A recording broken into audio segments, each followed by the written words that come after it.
For Jesus in the Sermon on the Mount, that's Matthew chapters 5, 6, and 7, this idea of loving your enemies and praying for your persecutors is absolutely central. And you might have thought after 2,000 years the church would have got used to this and actually be rather good at it. Actually, there are places where the church is much better at it than we in the modern West might imagine. I know of churches in Egypt, for instance, where the ancient Coptic church has been viciously persecuted by other groups in that country.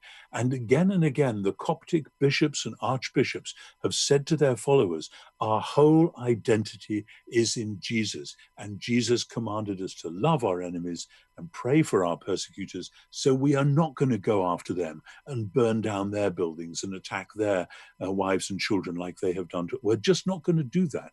And so there have been many martyrdoms in that country and in other parts of North Africa, many in our lifetimes, actually.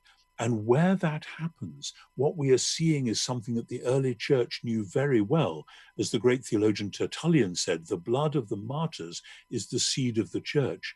Because, and I hesitate to say this because I live a comfortable existence and nobody at the moment is asking me to literally put my neck on the line, but for all of us, there is this challenge to love those who hate us, to love those who are rude to us, who are physically nasty to us, to love them and to pray for them.